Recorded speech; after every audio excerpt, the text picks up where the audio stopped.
Hey guys, PITA here, Blueberry Hill. So it's been a while since I've done a video for the container house, but here we are, we're back. We're gonna be spray foaming the bottom of the containers, or we thought we were. A couple days ago I tried to set up the machine and make things work. Little did I know that the spray foam material actually has a shelf life, and we're way past it. So one set of barrels dead. I already found another spot where I can get some fresh stuff. A lot of money there, but it is what it is. Can't cry over spilled milk. The other thing I found, when I put the machine up, here's a bit of an issue. The lines, these two lines, they don't look kinked right now, but there's a big old kink right there. Both these lines are kinked, and I'm not feeling good about that. They do flow, I tested them, so they do flow fluid. However, I'm sure, you know, it's like a hose, water hose. When you kink it, it doesn't spray very good. So I bought a new set of those. I'm going to retro those. And then I found the A component pump was not spinning. So I took it apart, and here's what I found. I'm going to switch over to another video here. So the pump is pretty straightforward. It's just basically two halves, a shaft, and another gear. This gear had a bunch of pukey in it.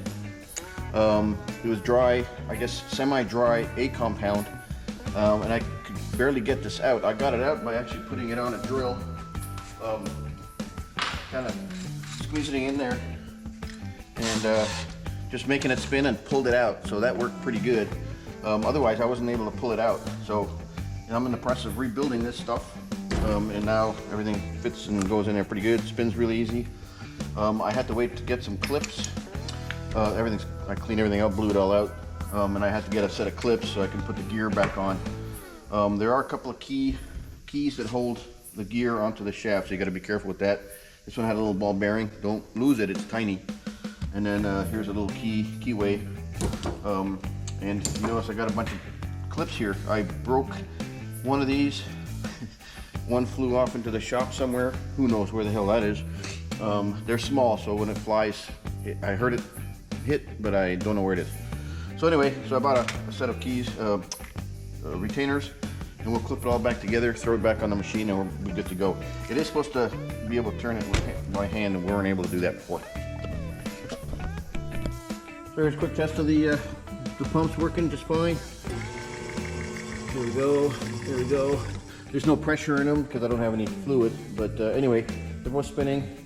All I gotta do is I'm gonna change these lines once I get them, these two lines. There should be on the way around Monday, Tuesday is what Danny said from Mixsyn, and we'll pop them in there and we're ready to go. All right, guys, so here we got the lines for the spray foam machine. They're 50 footers. That's the new, that's the old. I have 100 foot total, so I gotta break these apart, replace this line that goes to the actual machine, because they kinked over here. I wish I would have seen that. I didn't see that when I put it away, but they both have major kinks right here. You can see it right there. It was like stored like that, which obviously impedes flow.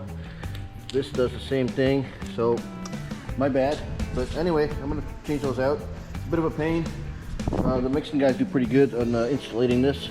They put the AB inside a insulated hose so it stays nice and warm. And anyway, I gotta pull the sheath off. I gotta cut that open, pull the sheath, and then put the two new lines back in.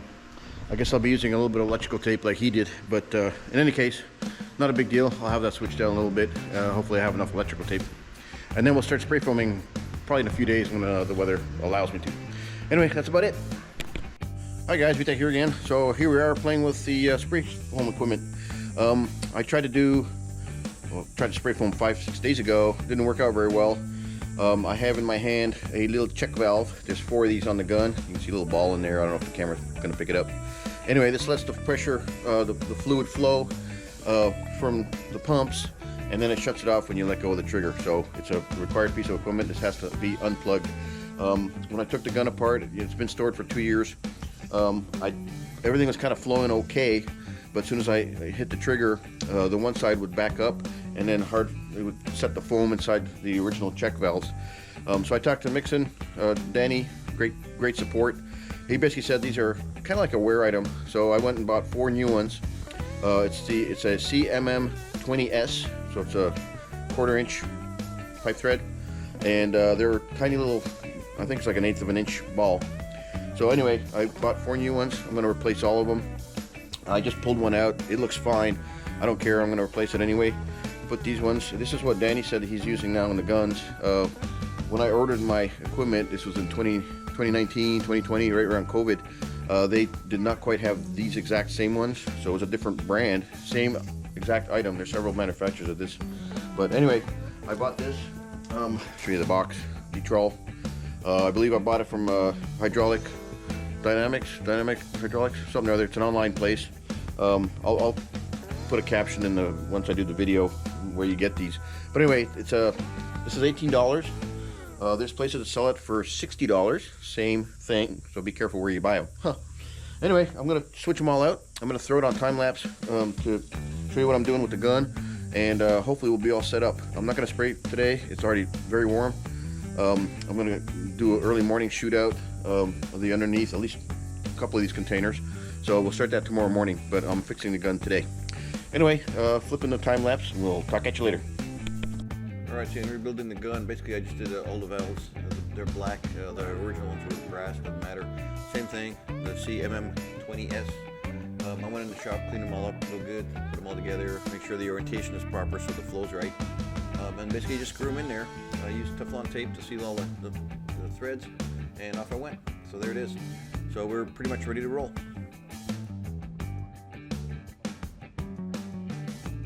Hey guys, PITA here again. Welcome back. So it is the 30th, June 30th. I got everything squared away on the gun. You saw the video where I changed all the valves. It's sitting here. I'm gonna do a final ratio checkout. Everything seems to be okay. If the ratios, once I adjust the ratios, I think they should be good. I'm gonna start shooting. So thumbs up, fingers crossed, and hopefully I won't have any more issues. The check balls were definitely the problem. So it looks like one of them was really bad. The other 3 were, I mean, they seemed to work. There was some junk in one of the lines too, but nothing big. But anyway, let's start shooting and we'll make it work. So here we go. After 2 years of the machine sitting in the shop, finally spraying again after a week and a half of fun. But anyway, it started working really well. In fact, I was very impressed after the day. I didn't even replace the nozzle on the gun, so that's amazing. Before I used to replace them every little bit. These ones are working really great. I don't know if it's the different type of foam or if it's the gun itself or what. But anyway, everything was working really good.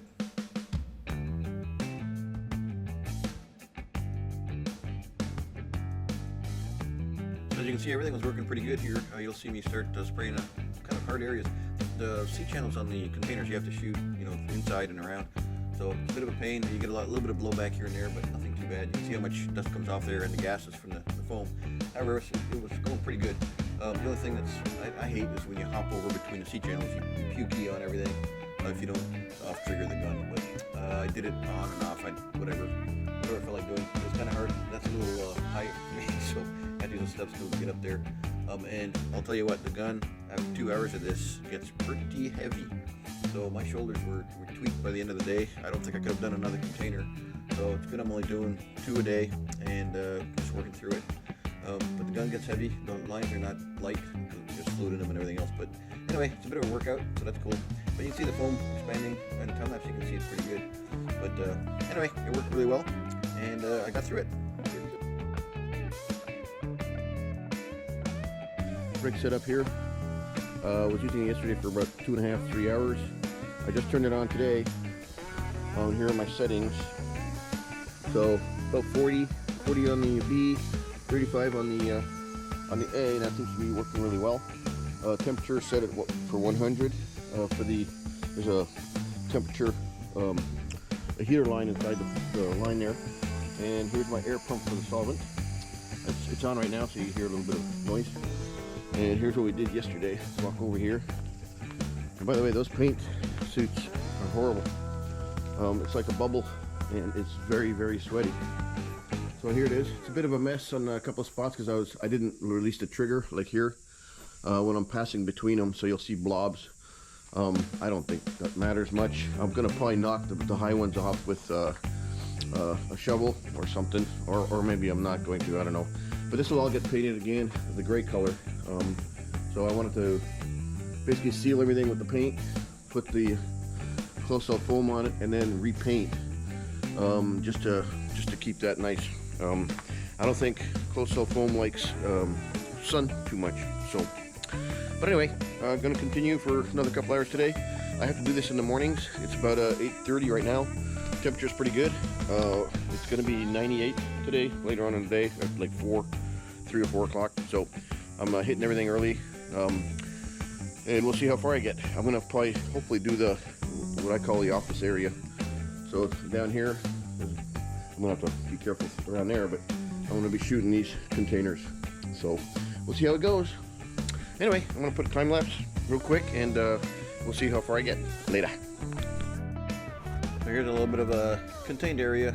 I try to do the hard stuff first, so I'm walking from the short area to the taller area so I can stand when I'm near the outside of the containers.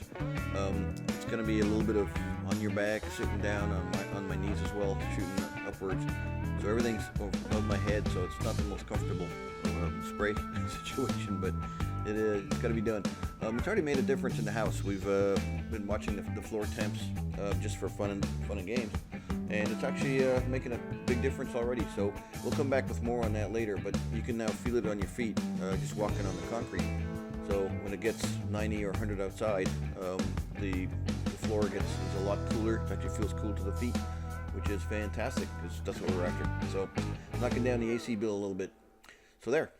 Anyway, that's about it for the spray foam stuff. I'll do a couple more videos I'm in tighter spots just to show you guys what I'm up against. But everything is working pretty good. I'm pretty happy with the situation, and it's working. Later.